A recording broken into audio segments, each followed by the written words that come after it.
La Asamblea escuchará el discurso del excelentísimo Cabdulhi Mohamed Farmaajo, presidente de la República Federal.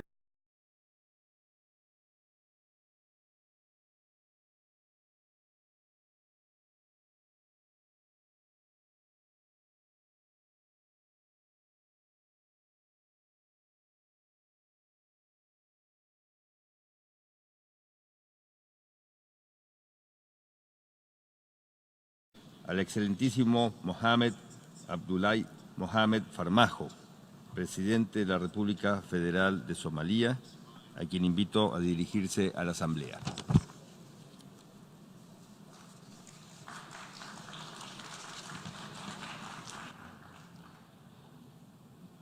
Mr. President, honorable head of states and governments, dignitaries, and ladies and gentlemen, it's a great honor and privilege to address you on this 74th session of the United Nations General Assembly. It's indeed my sincere belief that the General Assembly is vital in galvanizing multilateral efforts and actions for poverty eradication, quality education, climate action, and promoting inclusivity in all its forms to advance our global agenda for people-centered development, for common progress and prosperity. We in this assembly, more than ever before, must realize and work towards ensuring no one or nations is left behind in the pursuit of progress and prosperity in this age of interdependence and interconnectivity. The government of Federal Republic of Somalia warmly welcomes this year's theme for the General Assembly, which reminds us all on the importance to double our efforts through greater international cooperation to ensure we as a nations individually achieve the sustainable development goals for reducing poverty, improving the quality of education, addressing the adverse effects of climate change, and promoting partnership and inclusivity in all our actions at home. Partnership in all their forms are a must if we are to overcome the greatest common challenges of our time, including security, poverty, climate change, and sustainability. In this globalized world, no nation, no matter how strong or prepared, can individually stand alone against the tide of global challenges which require common action and coordinated multilateral responses. We must strive to create the condition for individual fulfillment and common prosperity in line with the vision of Sustainable Development Goals. I'm grateful to be here with our valuable partners, of whom many are represented in this great assembly today, for the constructive role they are playing in Somalia's successful journey to full recovery from a very difficult past. We are also grateful for the role of the United Nations has and continue to play in Somalia's development journey on the ground. We are committed to working with the United Nations to advance our inclusive national development agenda. Indeed, Somalia is a great example of the importance and success of the international multilateral system, as it has been benefited from the support of both the United Nations and its member states bilaterally. Somalia's road to recovery, led by its resilient people and government, has come a very long way, and yet we cannot be blind or remain silent on the discontent with the rising inequality, poverty, and division caused by unfair globalization, which has become dominant in the world today. Without doubt, inclusivity in all its manifestations must come to the fore if we are to succeed in galvanizing multilateral efforts for global security, poverty eradication, quality of education, and climate action alongside the other development priorities. Mr. President, Somalia is also playing a key role in the Horn of Africa's socio-economic development, and we are confident that the cooperation between the Horn of African countries will enhance economic development, political stability, social, cultural connectivity, and most importantly, security cooperation among the countries in the region. Horn of Africa region offers unrivaled opportunities for economic development and growth for its people if we can further strengthen the political, social, and economic ties between our countries, people, because we have many friends who are supporting us all along the way for the interest of peace and security in the wider world, and we thank them. While Somalia promotes economic integration in the region and encourages its business community to invest in countries in East Africa and beyond, Somali communities continue to invest in the Republic of Kenya, which indeed contributes to the growth and economic prosperity.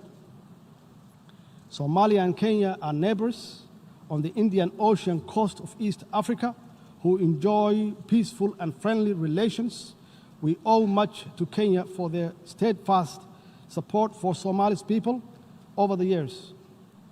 While our overall relations are excellent, our maritime boundaries has never been delimited and is the subject of disagreement between our two sister states.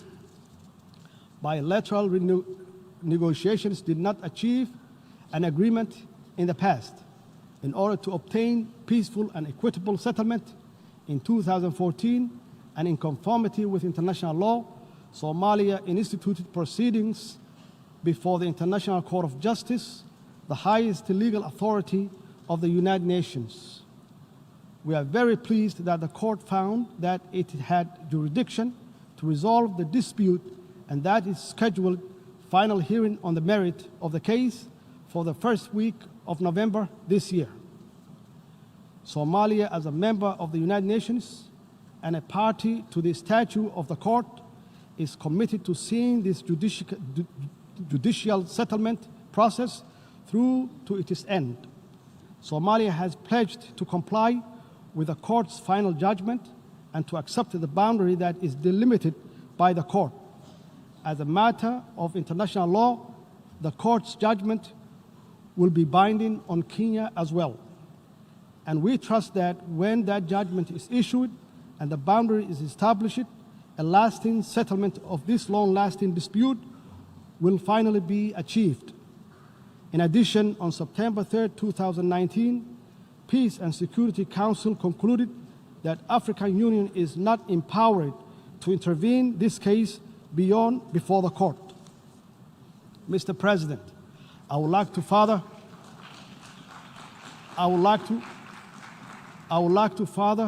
report that at the margin of the 74th United Nations General Assembly in New York, and exactly on Tuesday night, September 24, 2019, President Al-Sisi of Egypt, who is also the current chairman of the African Union, convened and chaired a meeting between me and the President Uhuru of Kenya, the meeting which was very fruitful. We agreed to restore our good brotherly relationship, is strengthening the diplomatic and political cooperation. We further agreed to leave the maritime dispute between the two countries to be resolved by the International Court of Justice. Somalia is committed to maintain good relationship with Kenya. Mr. President, the Somali government is strongly committed to its ambition and enabling peace building and state building agenda, and we are making clear strides toward achieving inclusive politics, strengthening democracy, and constructing the very rights-based national institutions that are the pillars of strong societies.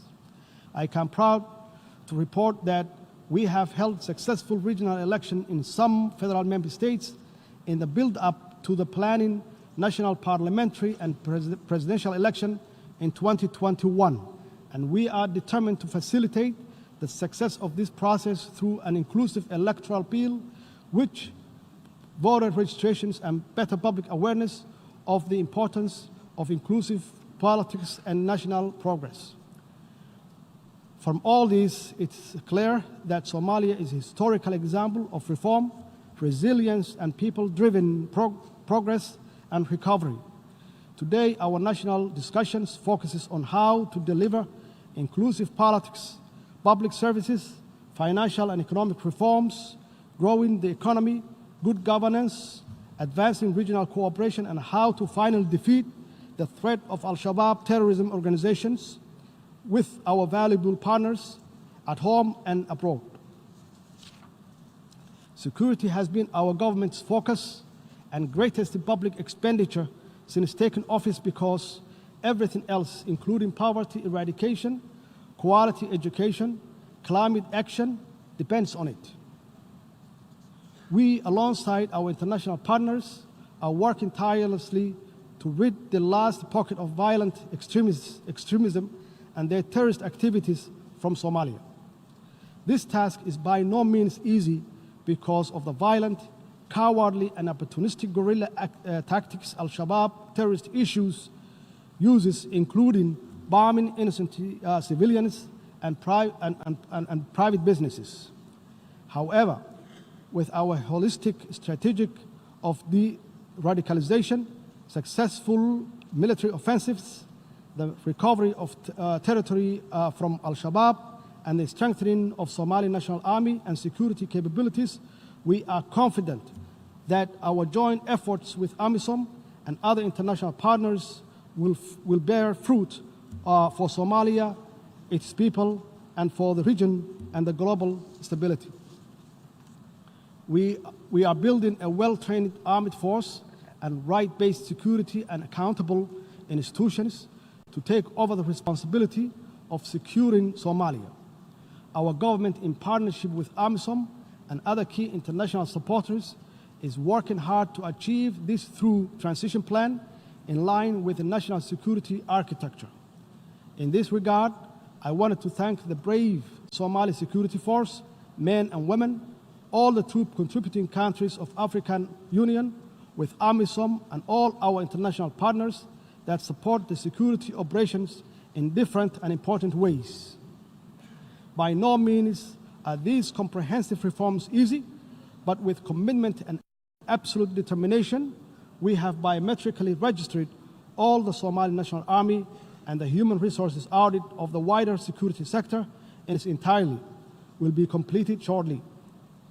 The biometric registration enabled the government to eliminate ghost workers, assess operation readiness of the security personnel, and make cost saving that will be used elsewhere to further strengthening security for the Somali people.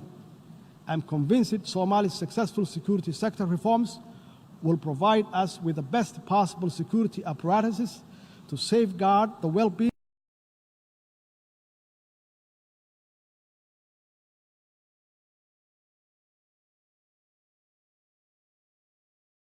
and unleashed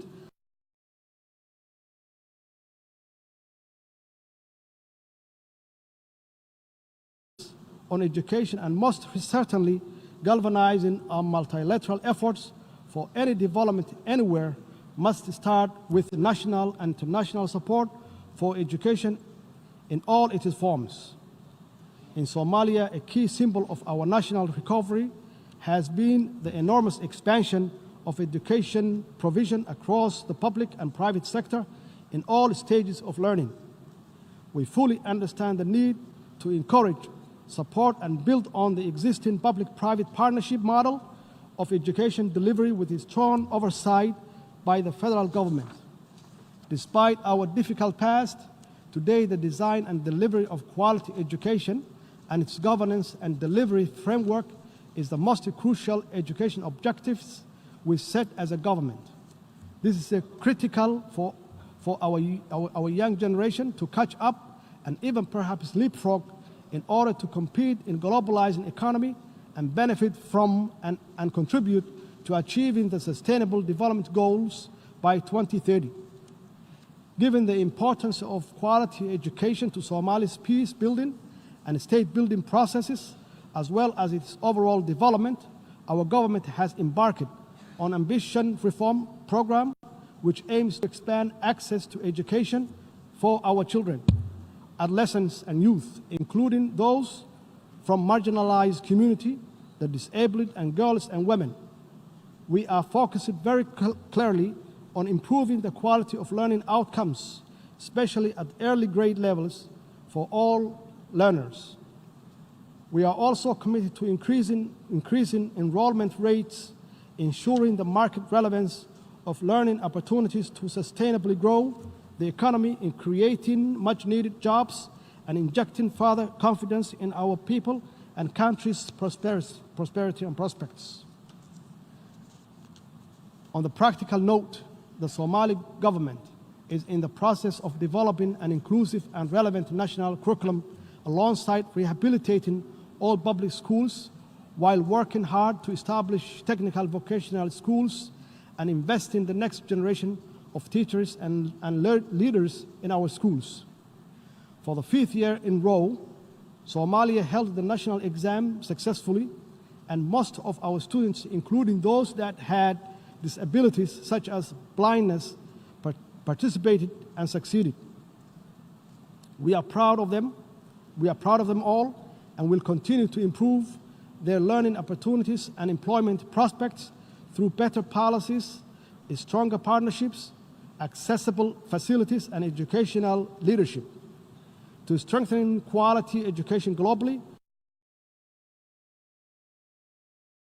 we must all share good practices, transfer successful policy, and make the necessary link between education, opportunities, and international peace, security, and development.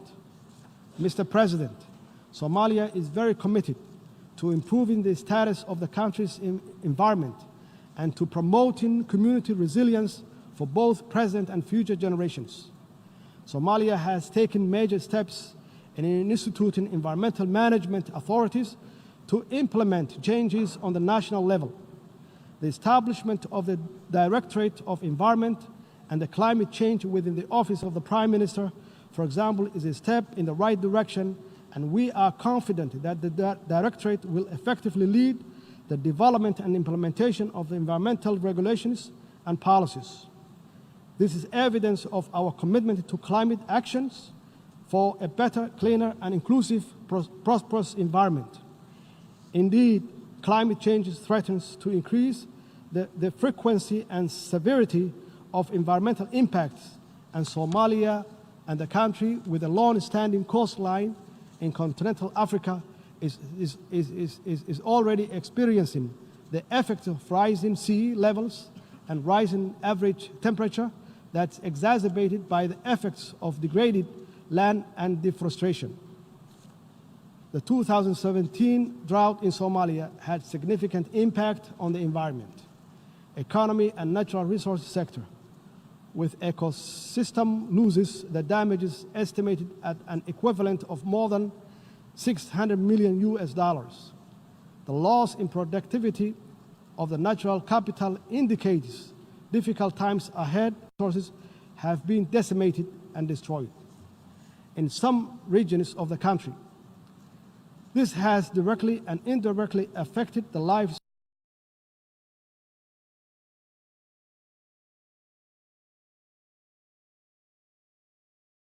Due to this vulnerability, Somalia's economy could take much longer to recover, given that it's continued to suffer the repetitive occurrences of climate-related hazards. The drivers of vulnerability and fragility in Somalia are complex and therefore requires comprehensive and long-term solutions for integrating sustainable natural resource management and a global environment agenda in Somalia's recovery and national development plan. The lesson from our experience is that climate change or climate action is urgently needed to reverse the catastrophic environmental damage which pose an existential threat to our collective future. Mr. President, let me assure you that my government is fully committed to the outcome of Paris Agreement and equally other multilateral environmental agreements which protect our planet and safeguard the future for all. In this regard, we strongly urge the full implementation and enforcement of United Nations Security Council Resolution 751, which requires all member states to take all necessary measures to prevent the direct and indirect import and export of charcoal from Somalia. This will not only save the environment but deny the international terrorists as a source of terror financing, which they depend on to hurt the innocent and most vulnerable people in our society. Mr. President, poverty is one of the greatest pain a human, a people, a nation can suffer. The government of Somalia is working hard with its people to build a more sustainable future free from poverty with strong social protections. Today we are on the verge of completing an inclusive 9th National Development Plan, which will guide the national strategic policy and framework for eradicating poverty in Somalia. The process of conducting the National Development Plan was inclusive, participatory, and it promotes accountability, transparency, and common responsibility for future implementation. Our approach to eradicating poverty is to create economic opportunity for our people, and to do this, we are engaged in ambitious and successful fiscal and economic reform programs guided by International Monetary Fund Staff Monitoring Program to achieve debt cancellation by early next year through the High Indebted Poor Countries Initiative, HIBIC. According to the IMF, our performance to date has been strong and we have achieved much in a short space of time. We continue to raise domestic revenue, improve national budgeting processes, make our financial system more secure and transparent, while instilling fiscal discipline in our national operations. We are working closely, both bilaterally and multilaterally, with all our key partners and stakeholders, including the Somali people and the international financial institutions, to secure debt cancellation for Somalia. Achieving this will allow Somalia to get access to valuable and much-needed concessionary resources that will complement our national domestic revenue mobilization to cover the cost of eradicating poverty, improving public services, including quality education and security, and taking effective actions to safeguard our future against the scourge of climate change. Alongside economic and fiscal reforms, our government has championed a zero-tolerance approach of corruption so that every dollar is spent on the public goods. If we are to eradicate poverty, we cannot afford to lose a cent to corruption. Accordingly, we must always ensure value for money in public expenditure and tackle corruption head-on. This is why I signed the historic anti-corruption bill last week, and my government is determined to deliver on its content for the people of Somalia. Mr. President, let me conclude by reiterating Somalia's strong support for galvanizing multilateral effort for poverty eradication, quality education, climate action in all its forms.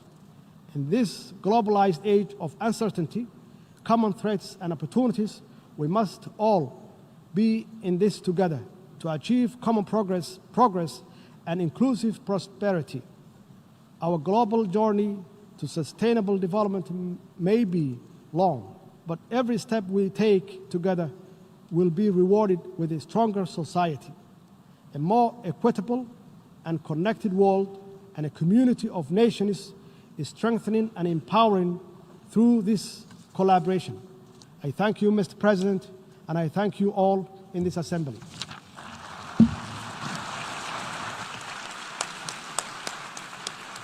En nombre de la Asamblea General, deseo dar las gracias al señor Presidente de la República Federal de Somalia por la declaración que acaba de formular. Ruego a los representantes que permanezcan sentados mientras despedimos al jefe de Estado.